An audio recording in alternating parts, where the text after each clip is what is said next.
Hey, what's going on? This is Corey, producer Dave, the General, and D-Brew here. We got a special interview coming up from last week's episode with Jellyroll. This interview was so good, we want to put it out on its own. If you were not a fan of Jellyroll, you will be after you hear this interview, because I know I am. I enjoyed Jellyroll before, but now I'm like, I started following this guy on Instagram. This guy has I don't even know, a ton, tens of thousands of followers. He posts all the time. He posts these big, long, heartfelt posts, and people, eat it up. People love this guy. Nice. I'm not exaggerating. People love this guy. So we have this excellent interview coming up with Jellyroll. Follow this dude on Twitter at Jellyroll615. He's on Instagram, the same thing. Dave, what did you think about the interview, man? I thought it was fantastic. We hit this point where we're just kind of getting along with them. So we wanted people to listen to it. And if you like the interview, there's more of this at the radio show we do in the podcast. So just go over to menrule.net, check out all of our past episodes, but make sure to enjoy it and support this guy. He's a local artist, and we love that. So I've got nothing else to say. This is one of the best interviews we've ever done. So, and it's all because of Jellyroll. He was fantastic. Once he realized he was that on fire. He really was. And once he realized that we were for real, we weren't he says it in the interview. So you just listen to what this guy says. And I don't know rap from anything. I loved this interview. That's great I'm to hear. not kidding. Yeah. Cool. Yeah. That's awesome. Good dude. So Gerald right there hates rap and black people. Whoa, wait a minute. Let's cut that one out. Yeah. More of that in the next coming weeks of the radio show. But enjoy this interview. Menrule.net. Check us out. Subscribe on iTunes, all that good stuff. And Gerald, we love you, man. Thanks, man. When it's time to party, we will party hard.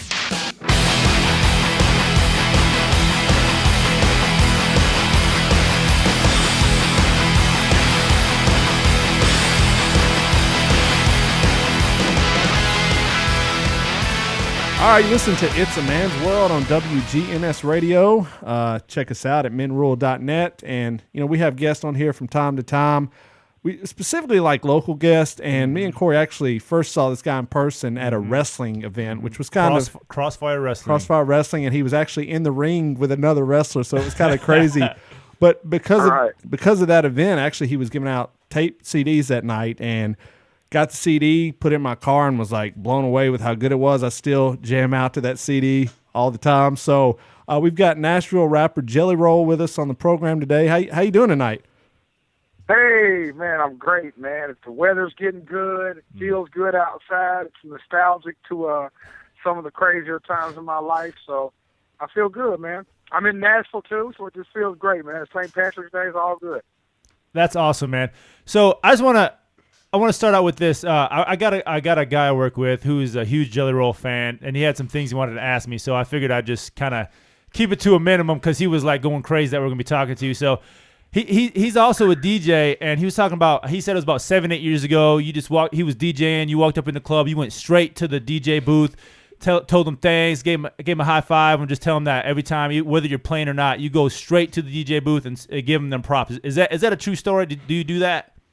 No, absolutely, man, for sure, dude. I always walk straight to the DJ booth. It's been something I've done my whole life, man, because they keep they're the heartbeat of the nightclub, man. Mm-hmm. Yes, for real, man. Definitely.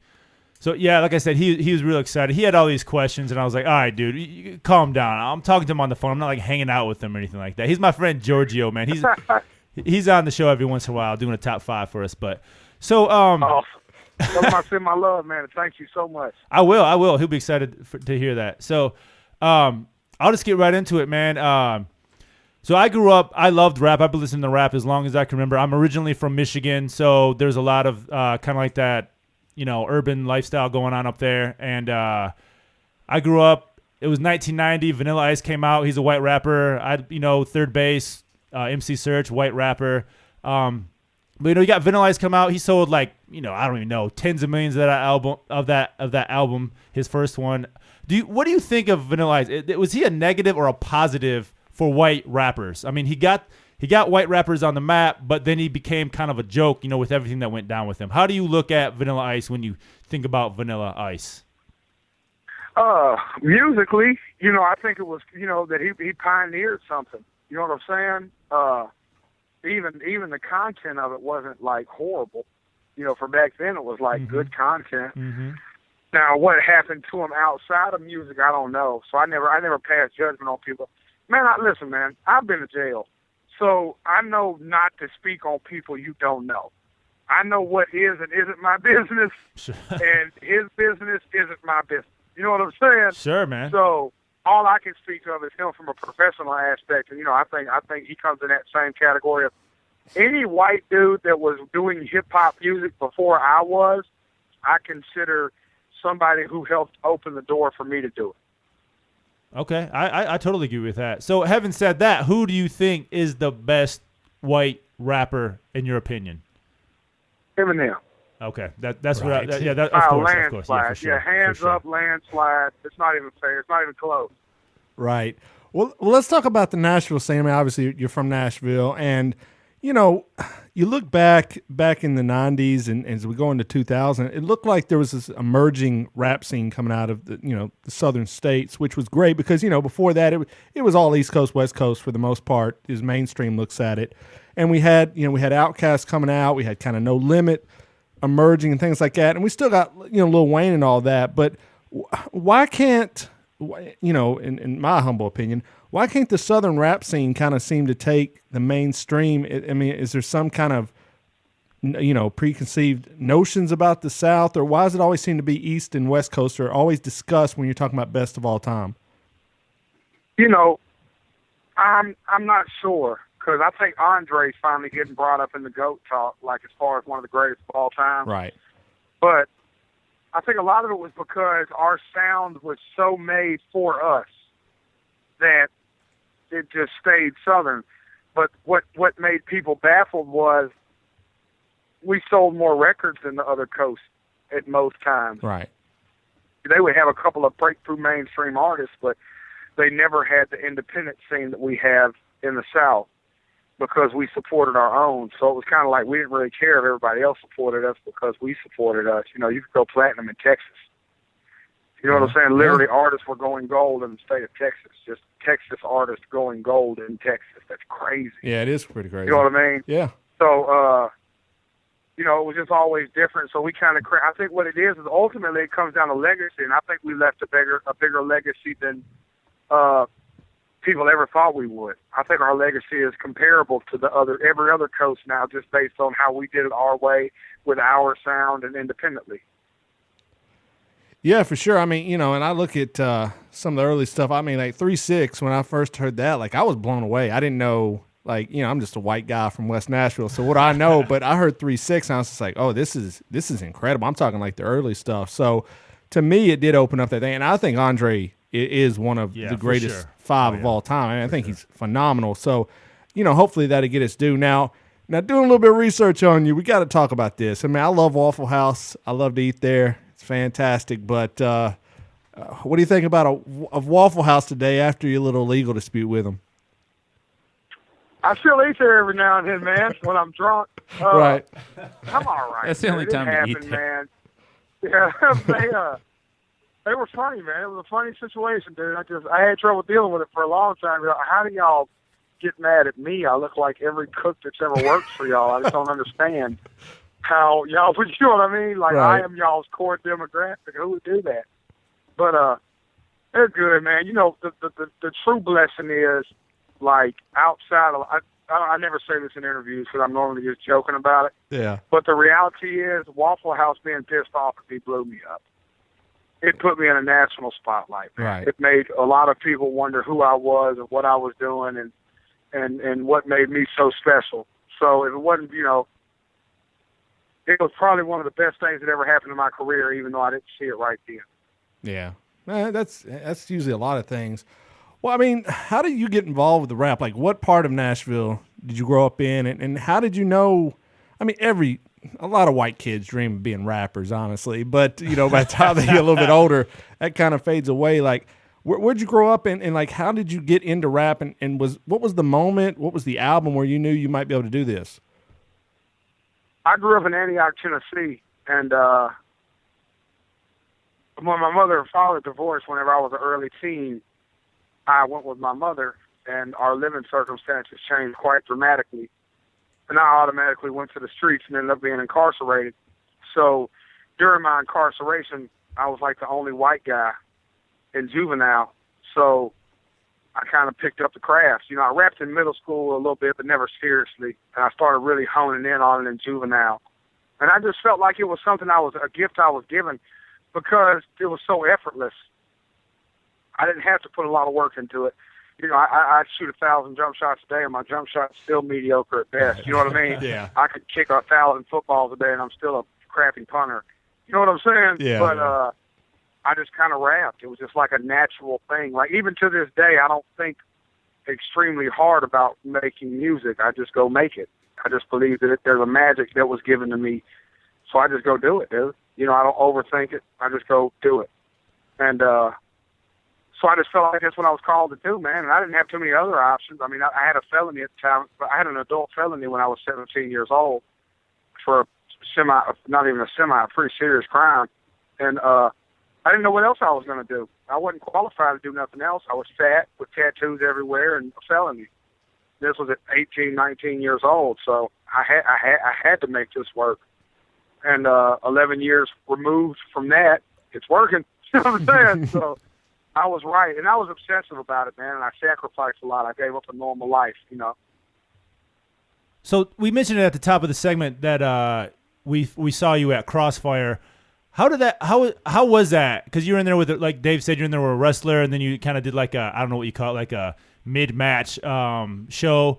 How did that work out for you, and how did you get hooked up with Crossfire? Because we were actually, while it was going on, we were huge fans of Crossfire Wrestling. Absolutely, dude. I love Crossfire too, and that's kind of what happened. I was always a big fan of fairground wrestling because being from South Nashville, Antioch, and Woodbine, I grew up on fairground wrestling. You know what I mean? That's what we grew up on. Mm-hmm. You know what I mean? So it was just cool. The promotion called me, and they knew that I was gaining a little momentum, and I've always had a good buzz in Nashville, like sure, always. So as long as I've been rapping, people have kind of followed me here in Nashville.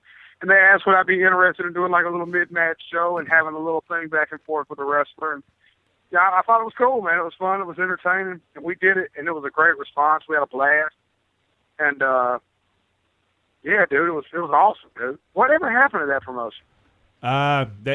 We'll just say they went under, man. Okay.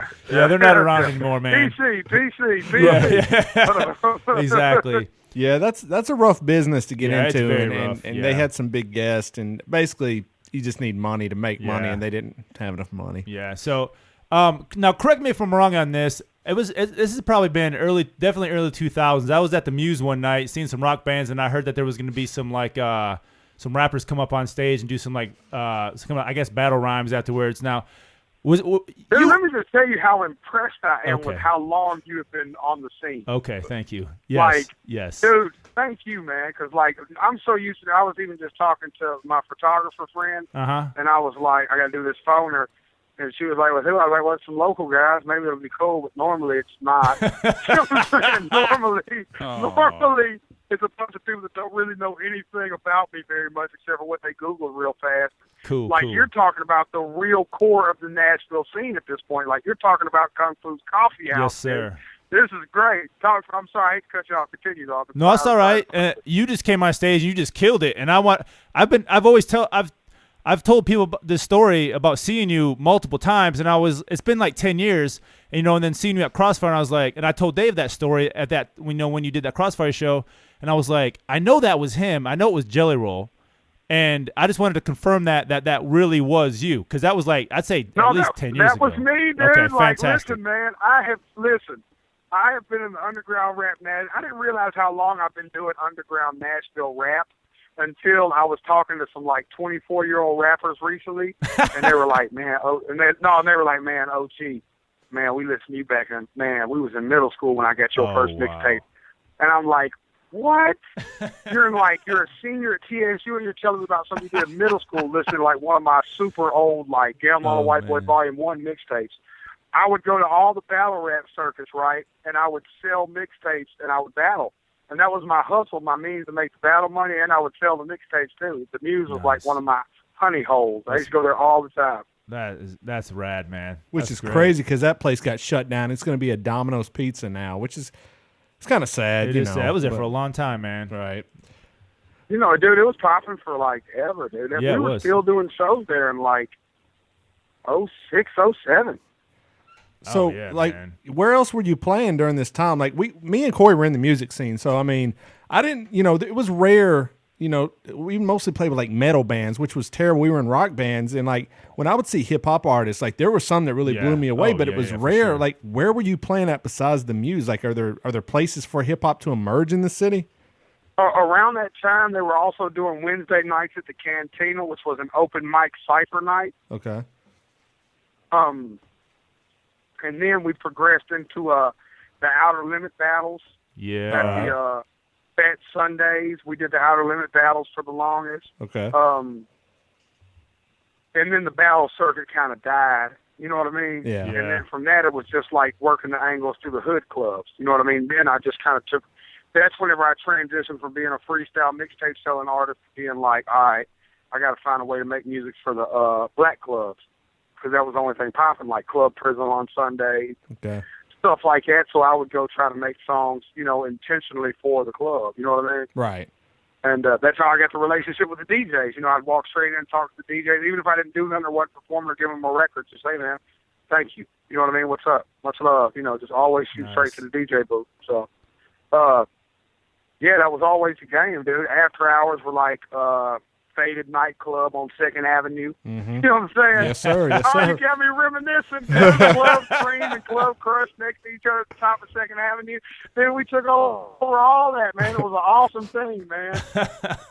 That was the glory days. You know what's bad, man? So you can actually tell I'm really legitimately excited about this. Yeah. The kids that are doing national rap now will never get to experience that. Like, I know that I'm old now because I can look at people and go, boy, that was the glory days, man. That was the yonder years there. You know what I'm saying? I can think about these upcoming hip-hop acts that will, like, never get to experience cypher nights and open mics and never get to experience the real core. Like, even the battles they're doing now are, like, super corny staged battles. Yeah. Like, my homeboy's doing really good at them, man. Shout out to Bars Major and the whole Pilot gang. But, dude, that's not battling. Y'all are trying, because what they're trying to do is progress with, like, the Urban Rap League and stuff like that have made battling a sport, which I think is cool, but I think that took away from the spirit of battling. Battling was 10 men coming into a room, 12 men coming into a room, whatever the even number was, you know what I'm saying, where you pair it all, drawing short straws, putting numbers in hats, picking numbers, and just battling that dude until, like, the tough man competition style. You know what I'm saying? Yeah. Like, that was battling. That was what we did back then. You put numbers in a hat, and I'd be number 2, and let's say Dave would be number 6, and I'd draw number 6, right? Right. You feel me? So it'd be like, all right, you're battling Dave. You know what I'm saying? Yeah. And then they build brackets based off that, and then you would win the bracket and progress to the next round, and you would literally battle 4 people in a night. Mm. So why does it Now Jellyroll? the battling is like, oh, you got 3 months. It's like training for a fight or something. Like, you got 3 months to get ready for this battle with this guy. You know what I mean? Like, that's not battling, dude. Well, why doesn't Jellyroll get the Jellyroll battle royale started up, man? I mean, make it happen again. Man, can I be honest with you? Like, as humbly as I can say this, my path is set.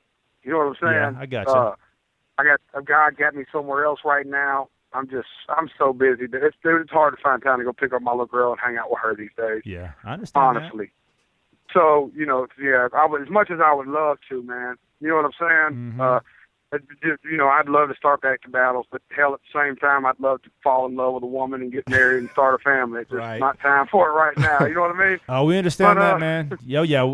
We're just as busy, man. We got 2 kids. It's nonstop. I just got back from Australia. Today I got back and went straight to work. Been working overtime, man. I totally understand not having time, man. For sure. Dude, it's a nutcase. But you know what? I wish that somebody would hear this interview and be inspired by it. Be like, you know what? I'm going to pioneer this and bring back a hip-hop scene. Even the Cantina was funny because we would battle, but that wasn't what we were there for. We were there for open mic. Mm-hmm. Like, they would play a beat for 70 seconds, 75 seconds, and they pass the mic, and for 75 seconds, I'd just freestyle, you know, and, like, it was like a couple hundred people in there, and, you know, the 20, 30 rappers would stand in a circle, and you know, we just rap about what was happening. You know, I'm standing here next to Chance and Pal, you know what I mean? Like, and then you pass the mic, and the DJ would change the beat, and then the next guy would. It was like just like legitimate ciphers, like. And then we'd have battles afterwards of like just like, you know, me and Fathead had one of the most famous battles ever at the Cantina. You know what I'm saying? Yeah. Hey, listen, I had some notorious battles in Nashville, dude. Me and Cheesy battled with each other. Dude, I had some battles, man. We had some real. Me and Blitz 187 battle. Me and Kyle Hill battled. I mean, we had some back in that era. It was big stuff, dude. Well, you know, I wish I could have seen those. Unfortunately, yeah. I mean, I wasn't hanging out at Canteen or Club Faded. Unfortunately, too much. Like I said, I was looking for that stuff, but just couldn't find it. No, we did the Muse. I can't remember none of like my Muse battles off the top. Really? But there wasn't too many legendary ones there. I just always blew people away there. Right. Nobody was I just always smoked. There wasn't no like dog fights there. Dog fights at the Outer Limits. That's what happened that night I saw you, man. It was like, I don't know, 1, 2 in the morning or whatever. It was after like rock bands were done, and like I said, they said there was gonna be some rappers come up. It's like, oh, I'm sticking around for this, and then a couple guys came on, then Jellyroll came on, and like it was done. I was just like, wow. Yeah, I smoked them. That was easy money. When they told me they were doing that for a couple $100, I'd be like, score. Let's do it. Me. Yeah. Like, yeah, baby, free beer tonight. Heck yeah. Now your last album, as I'm showing here, was like 2014. I mean, are we going to get something new in this new year from you, 2015? What's on the horizon for you? I got Therapeutic Music 5 done. It's a free mixtape. I'm shooting visuals for it all week. They'll start coming out in the next probably 4 or 5 days. You know, I got an EP. Ironically, y'all did metal music. You'll probably appreciate it. I just did an EP with the band Mushroom Head. Okay. Wow, cool, man. It'll be coming out soon, and I got an album slated to come out at the end of this year. Nice. I mean, I'm looking forward to all that, man. Yeah. I guess we couldn't touch on it when we saw you at Crossfire. I mean, you're a big dude back then. Kind of following you on social media and everything. I mean, you lost a bunch of weight. I mean, I'm kind of confused about it because everything on social media is you're kind of half reading the story of this. But were you on some show to lose the weight, or how did that happen? No, man, I just want to be healthy. Okay. Like, my daughter's in the 1st grade right now. When she started kindergarten about 15 months ago, I took her there first day of school. And like the 2nd or 3rd day of school, like one of the kids had said something about me being fat, which they was an honest kindergarten. I'm sure they didn't mean no harm. They just looked up and was like, whatever. And I was like, man, I got to do something about this. So it's been a tough battle, though, dude. It's been the biggest battle of my life because I don't have an addictive personality. Food is the only thing I really struggle with. I can go on a 4-night coke binge right now and just literally stay up for the next 4 days snorting cocaine and wake up on the 5th day and be like, yep, tired of that. My nose hurts. I'm not on cocaine again for a year, right? Right. And I can do the same thing with liquor. I can go on a week-long binge where I drink myself to sleep every night and just drink through hangovers and then wake up like, well, that was fun, but it's over. But something about my eating and something about my health I could never conquer. So I'm still fighting it, man. As much as I'd love to pat myself on the back for the 120 pounds I lost, I'm still about 100 pounds away from being where I want to be. Right.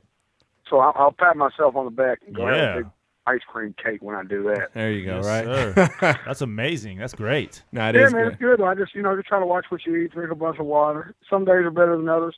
Today was a mediocre day. Yesterday was a good day. Sunday was a horrible one. That's how my life works. It's like battling addiction. You know what I'm saying? Right. Well, you just gotta keep at it. I mean, it's not a marathon, or it is a marathon. It's not a sprint, it's a marathon. So just stay with it. Baby. And I'm pacing, man. I'm a pace car. I feel really good about where I'm at. And plus, I want to take my time losing weight because I'm afraid to get too skinny too fast, man. I'm just afraid I'll end up going out here and contracting some sort of a sexual disease because I already have a problem with women. I already have a problem with women. And God knows, about 250 pounds, I would probably walk around with my shirt off, pants off, and just a sock over my feet. You know what I'm saying? Yes. I would literally walk around with just a sock over like an elephant tusk and just be shaking everywhere. Man. So I think God made me a little bigger for a reason because He knows that I'd be out here shooting my line at lawyers and stuff. There you go. Well, God bless you for that. So, we got to ask. You said earlier, greatest of all time. Who is your greatest rapper of all time? I think Eminem's the greatest rapper of all time, man. Period. I really do. I think just like content-wise, the message he portrayed, his body of work completely. You know, the way that he manipulated the rap game too. And the biggest thing was, like, even when Eminem was not being serious, he was being dope. Yeah. You know, people don't think about the lyrical side of, hi, kids, do you like violence? Right. Do you want to see me stick 9 inch nails to each one of my eyelids? Try, Sid. Dude, I've been rapping my whole life, and I'd have never thought to rhyme hi, kids and eyelids and try, Sid together. Right. Never. Even though I knew those words rhymed together, I just don't think I could have ever found a pattern in which they would flow together. So, but then when you get to entertainment, it's changing. Intertwining with gangsters. In the land of a killer, and his mind is a sanctum. He's just somewhere else, man. You know, he goes into a deep hole when he writes, and I just don't think anybody's a better rapper than him. That's being honest. Hey, I totally agree with you 100%. I love Eminem. I don't think anybody could beat him in a battle. I think he's number one of all time. Dave's looking at me like I'm crazy. No, he's in my top 3. I mean, I love Tupac though. Don't get me wrong. I grew up, like I said, I'm 37 years old. So to me, I mean, I love Eminem. Don't get me wrong. I've got every album by him, but man, Tupac kind of changed how I saw hip hop and everything. Yeah. So I kind of look at it through that mirror. But Eminem's a number 2 or at least a 3 to me. So. Whew. Yeah, I don't know, man. All right. I'll tell you what, Jellyroll, why don't you tell the people where they can find you at, man? Twitter, all that good stuff. Yeah, yo, at Jellyroll615 on Twitter, at Jellyroll615 on Instagram, YouTube.com/Jellyroll615, Facebook.com/ForRealJellyroll. It's the only thing I couldn't get Jellyroll615 on, and I'm just completely perturbed about it. Snapchat, Jellyroll615. I'm everywhere. Please look me up. I'm worth turning into. I got a sense of humor. I'm a funny guy, and I'm also very honest. That's something else that I really pride myself on. Is that my social media is also a platform for my personal too. So I posted a picture of my dad today. Like, you know, I'm just kind of everywhere with it. Please check me out. Jellyroll615.com. You can buy a T-shirt too. And we need it. Do it, people, because I think anybody who listens to this interview is gonna, if they weren't a fan before, they're definitely gonna be a fan now, man. So you are excellent. Thank you, Bubba. Man, anytime y'all need me on the show, brother, just holler, dude. I'd love to get on the chop game with y'all, man. Anything I can, especially a couple Nashville guys, man. West Nashville especially. You probably don't know, the last time I got arrested was on the corner of Maryland and Mar Road. Okay. So all right. I definitely have a deep connection with the West Side, man. Free my brother's struggle, man. William Harness, he's coming home soon, man. I talked to him yesterday. All right, good deal. Well, yeah, man, we'd love to get you back on. So, you know, hey, when you're dropping stuff, I'll be in touch with you, but be in touch with us, and yeah, we'll get you back on and sell whatever you got. Absolutely. Thanks y'all so much, brothers. All right, we'll talk to you later. Thanks for your time. All right, peace. Peace.